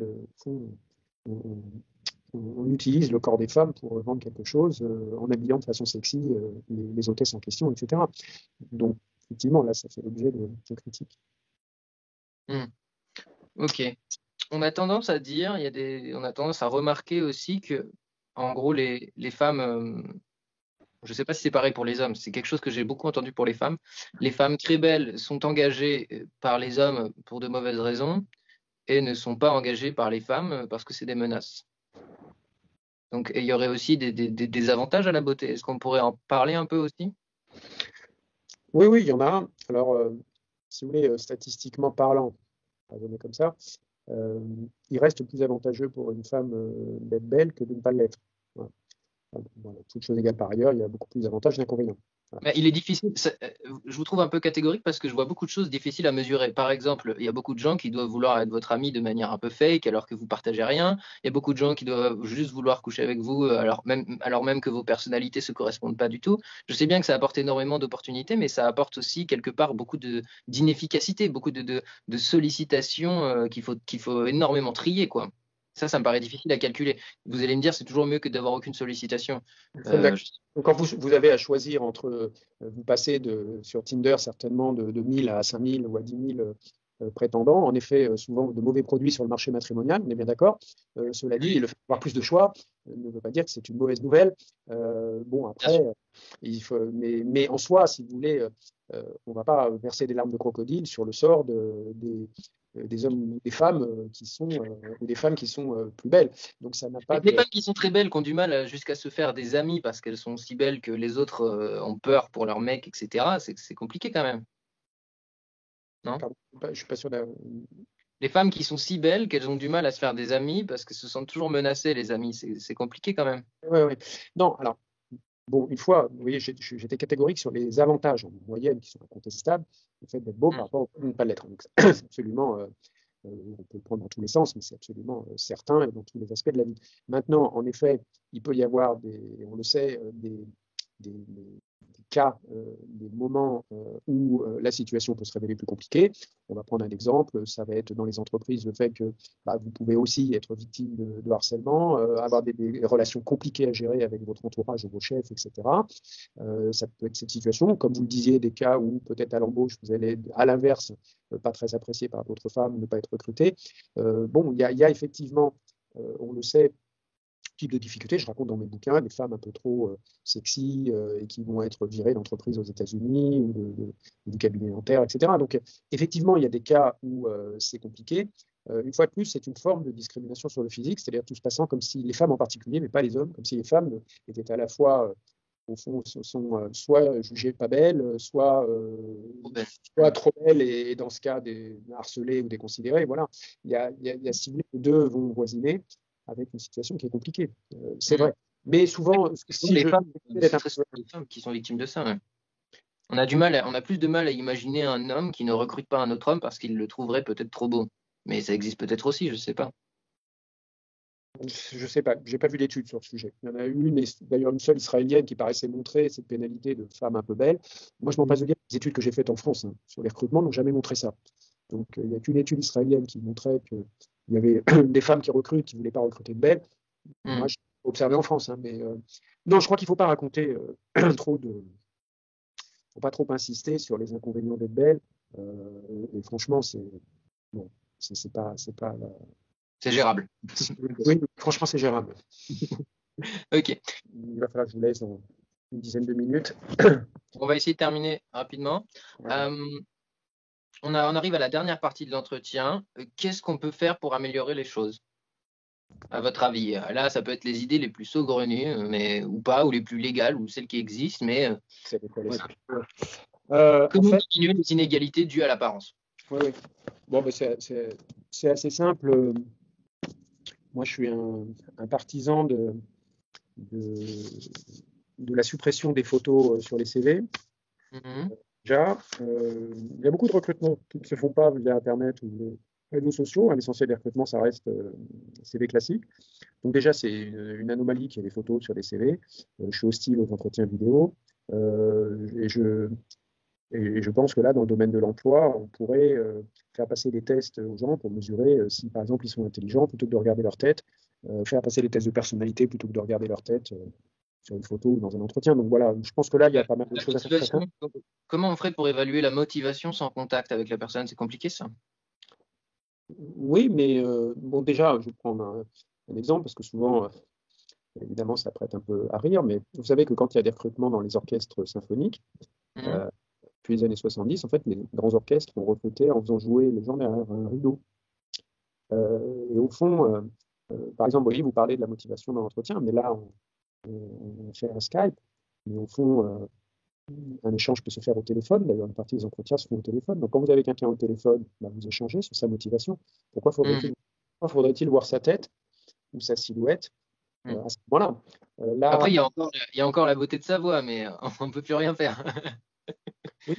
Oui, mais la beauté de la voix, vous voyez. Ça peut se modifier plus facilement, peut-être. Et puis surtout, c'est légal. C'est-à-dire que ce n'est pas une discrimination. Et puis, donc, ça, on ne le conteste pas. Donc, comment ça, c'est pas une discrimination? Si je vous recrute pas parce que je trouve que vous avez une voix moche, c'est une discrimination? Non. Okay. D'ailleurs, il est question que les parlementaires proposaient qu'on introduise l'accent. Alors, évidemment, c'est votre façon de parler, votre accent peut signaler une origine. Donc là, on pourrait le raccrocher un peu plus. Mais si votre voix est désagréable, si votre voix est nasillarde ou je ne sais pas quoi, voilà. Non, c'est pas ça. Ça pourrait être considéré comme un handicap, non? Je sais pas. Alors, vous avez raison, ça peut être dans certains cas un handicap, vous avez parfaitement raison, accroché à ça, et je suis d'accord avec vous. Et d'ailleurs, un des problèmes posés par les algorithmes qui analysent les voix, c'est qu'on sait qu'il y a des personnes handicapées qui ont des handicaps et ça peut se voir dans leur voix. Ouais. Mais donc, c'est vrai que, disons que, il ne s'agit pas de dire que les gens ne font jamais d'entretien, mais on ne peut pas s'appuyer, c'est beaucoup trop subjectif. Et il y a la prime qui est donnée à un visage, à la silhouette, est beaucoup trop importante. Donc, la communication non verbale joue trop de rôle dans les entretiens, donc ça fausse les jugements, donc c'est une bonne chose. Après, dans les autres domaines de la vie, moi je pense que, par exemple, il y a un autre point, je le raconte d'ailleurs dans mon dernier bouquin, mais je pense que, par exemple, dans l'audiovisuel, je trouve anormal que depuis des années, on se refuse au CSA, par exemple, à mesurer combien il y a de personnes obèses sur les écrans. Et il y a, si vous voulez, un effort à faire du côté de la publicité, du côté de la télévision, pour refléter la diversité de la société française, d'ailleurs, dans la loi. Mais obèse, c'est un peu facile, mais sur les formes de visage, comment on fait pour faire ça? On note les gens de 1 à 10 et puis on met des exigences? On ne peut pas le faire, et c'est pour ça que Pourquoi on ne peut pas le faire? Ah si, on pourrait, vous avez raison, on pourrait l'imaginer. Il faudrait ensuite faire un système de rating, il faudrait évaluer, on pourrait. On pourrait le faire. Mm. Disons, commençons par ce qui est le plus facile. C'est pour ça que j'ai parlé du surpoids ou de l'obésité. Mm. Après, Là, encore. on est là pour imaginer le futur aussi. Oui, mais après, des logiciels pourront le faire facilement. Parce que vous savez qu'aujourd'hui, on l'a automatisé, on sait très très bien, et n'importe quel algorithme est capable aujourd'hui de regarder si un visage il est, C'est-à-dire de reproduire ce qu'un panel de gens pourrait dire, quoi. c'est ça, c'est ça. D'accord. Et d'ailleurs, aujourd'hui, techniquement, c'est ce qu'on sait faire hein, aux États-Unis sans problème, puisqu'on savait déjà. Donc, c'est pour ça d'ailleurs que si vous voulez, si vous avez, je sais pas si vous avez un avatar à fabriquer ou si vous fabriquez un faux visage, vous savez fabriquer un visage beau. Donc, on sait faire, d'homme ou de femme. Donc, de la même manière, du coup, n'importe quel D'accord. logiciel serait capable de le faire. Donc, en fait, on pourrait, à la télévision, s'amuser à faire ça. Mais bon.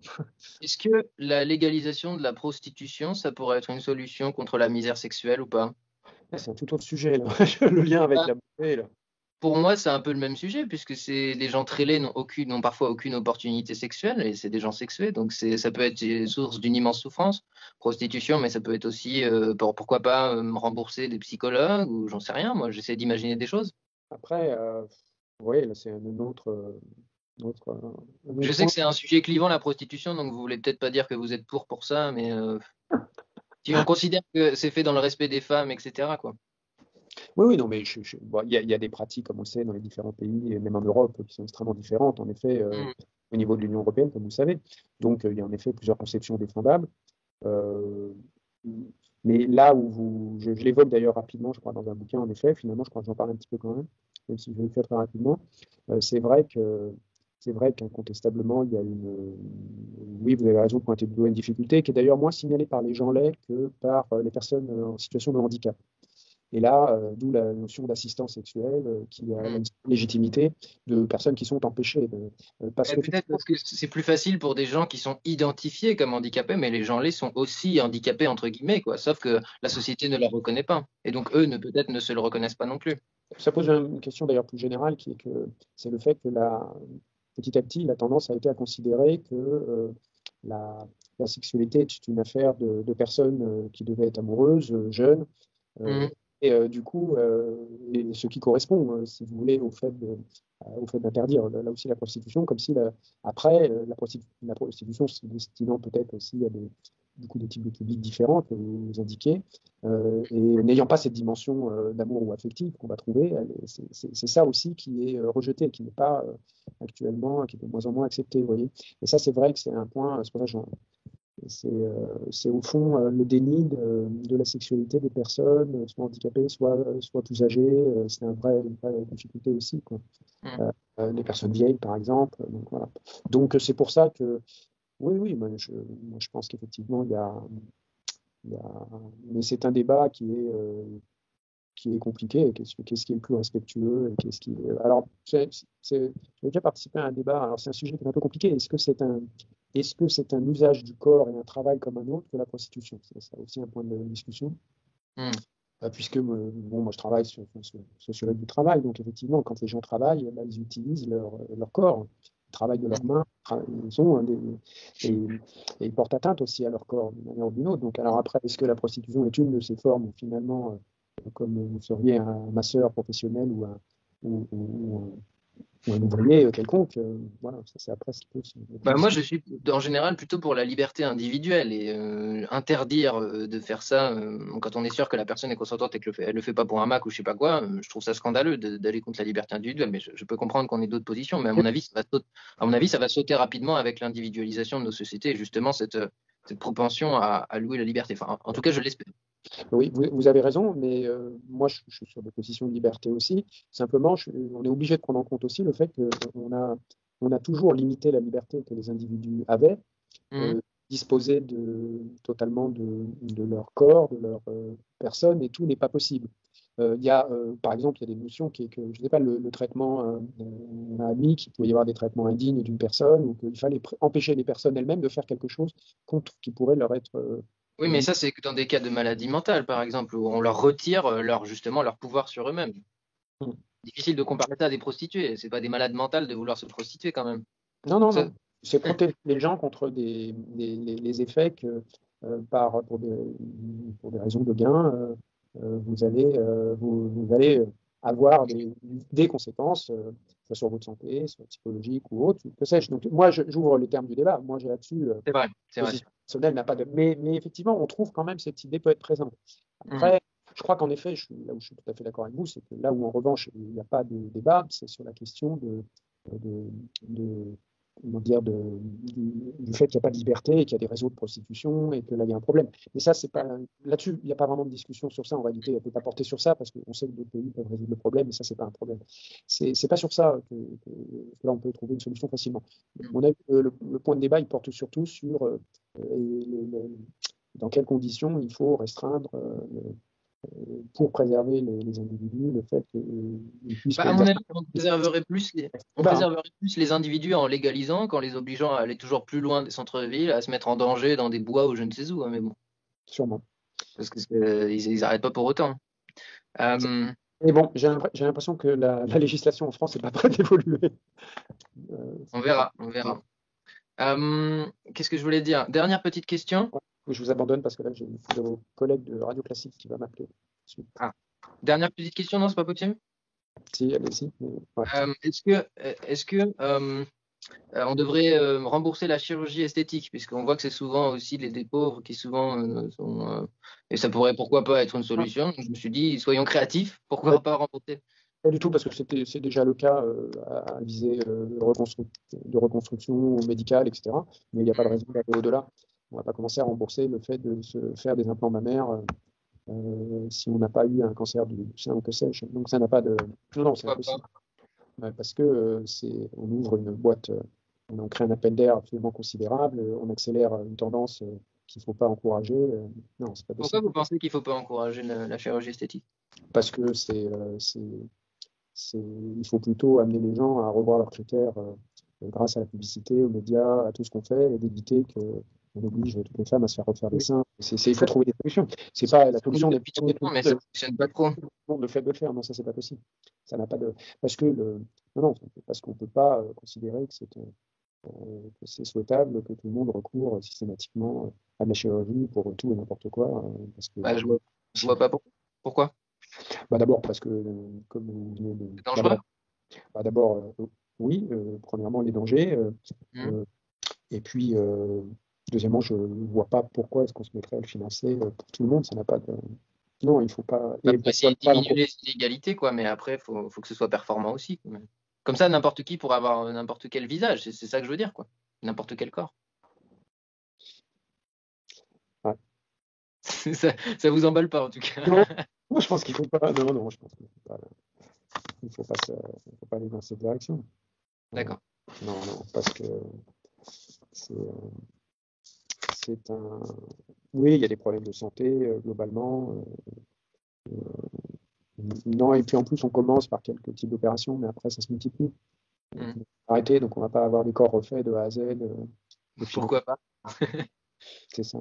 C'est beaucoup d'argent dépensé pour quelque chose qui pourrait être totalement évité. Il suffit que les normes soient un peu différentes. Quoi. Il suffirait que...